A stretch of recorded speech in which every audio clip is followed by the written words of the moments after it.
Welcome back. Shamila Batohi's tenure as the National Director of Public Prosecutions. Now, Batohi is the first NDPP to finish her tenure in the office. For a reflection on Batohi's legacy, we're now joined by Professor Nirmala Gopal, who's a criminologist, to give us her perspective. Prof, good to have you on the program this evening. So as we look at Batohi's tenure, how should South Africans assess her tenure, really, or performance? Is it through the lens of institutional rebuilding or through the absence of high-profile convictions, Prof? So good evening, Nhlanhla, and good evening to your viewers. I think an interesting question, and I think it might be imperative to answer this question honestly. And I think from an honesty perspective, it would be ideal to respond to that question by saying the South Africans should actually assess her success or tenure through both those lenses, through rebuilding as well as convictions. But I think the weight will not necessarily be the same for both of them. And I think largely because we all know this, that she inherited a system that was characterized by factionalized personnel. People, they were demoralized, and in many ways there was a lack of integrity and ethics. So I think in terms of that, she's done far better than in terms of rebuilding the institution as compared to convictions. So I think whilst we would assess her on both, I think importantly is that we cannot assess it equally. Yeah.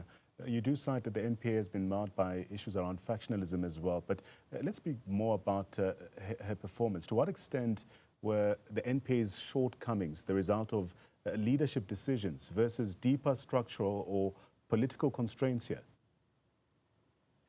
So I think, whilst it might be very tempting to personalize the failure, I think if you look at it through an objective and an analytical lens, you will realize that the failures were, of course, part of the failure was the fact that she like I said, she inherited quite a broken system. But I think in terms of her leadership style, and those of us who know her relatively well would know that she thrives on being cautious. She thrives on ensuring that the law of the land is followed to the T. So she's quite pedantic in terms of ensuring that procedures are procedural, etc. She's very slow. I mean, she doesn't do the theater, the drama and the theater, so she takes less risk, but she ensures that she has watertight cases, so by the time they reach court, the degree of success will be quite high. So I think in terms of that, it could be attributed to her leadership style, but I think one that, those who are familiar with legal proceedings, etc., might actually hail her for their successes in terms of that. Professor Gopal, the phrase powerful without power has been used to describe the role of the NDPP. Let's get your perspective. What does this reveal about the design of South Africa's prosecutorial system? So I think, at a theoretical level, we would say that the NDPP is very powerful. It's a very powerful executive branch, part of the executive branch of the state, especially since it derives its mandate from the Constitution as well. So it gets that kind of constitutional protection. And I think that in itself is extremely powerful. The other aspect of its power is actually drawn from the fact that there's huge public visibility, but also expectation. However, I think the fact that when we talk about power without power, or powerful without power, one would look then very specifically to issues of budget, and the NPA does not have control over issues such as budget, staffing conditions, investigative agencies, key enabling institutions like policing, intelligence, border control that forms part of Home Affairs, for example. And I think that what it does then, it creates a structural paradoxical role for the NDPP. So while it maximizes accountability, it does indeed minimize autonomy. Yeah. I want us to expand a bit on that point. How significant were issues like budget control or even other issues like salary constraints and skills retention in shaping the NPA's performance over the past 7 years? Yeah, I think, Shamila herself spoke about this quite recently in a news, it was recorded in a newspaper article where she said that because salaries are determined by the state, they were unable to offer competitive salaries. And they, of course, senior prosecutors were, because they were not able, because the NPA couldn't offer market-related or competitive salaries, it was quite easy then for them to exit the system and seek better pastures elsewhere. But also young prosecutors, she mentioned, they would gain experience while they were with the NPA, but then they would leave for better salaries.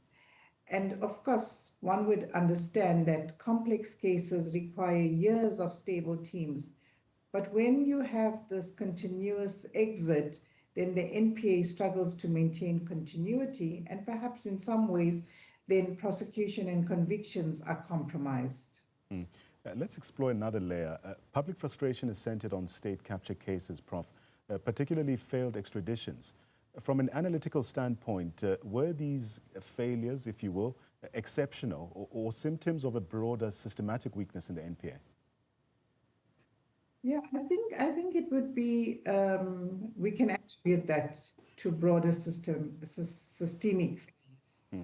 And I think, of course, that extraditions, for example, depend on extradition treaties. Some of them may be outdated. Some of them provide the kind of protection that those who are, who are in another country, especially, for example, if we look at the Gupta brothers, they would use every possible loophole to evade the law.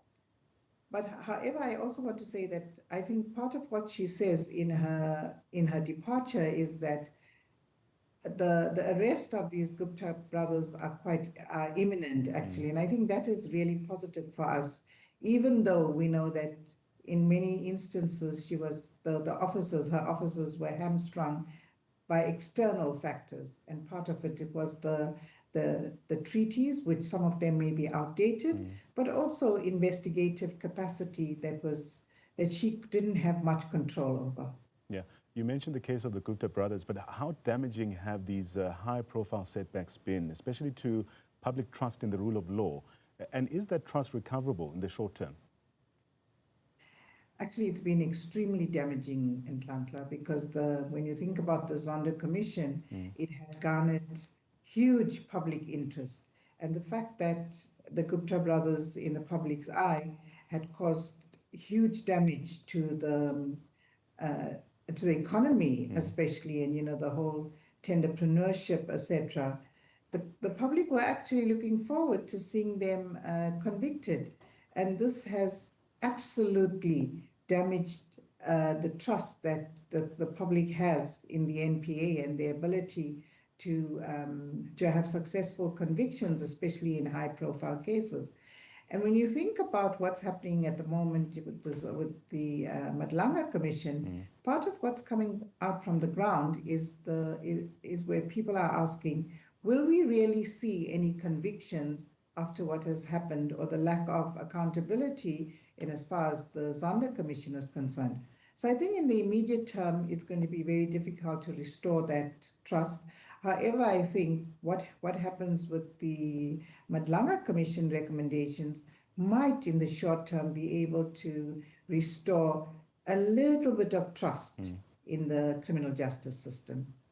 Prof, as we wind down our conversation, Batohi is also arguing that progress should be measured by institutional integrity rather than headline outcomes. Is that a reasonable argument in a society facing high crime and corruption like South Africa? I don't think that's realistic because remember, South Africans when they think about what's happening, they want to see immediate outcomes.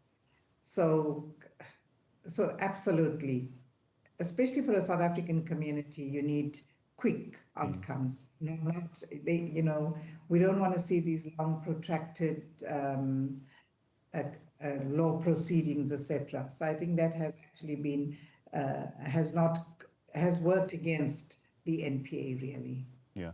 And what lessons should policymakers then take from this period, especially about insulating prosecutorial institutions, especially from political pressure, while still ensuring accountability in the NPA?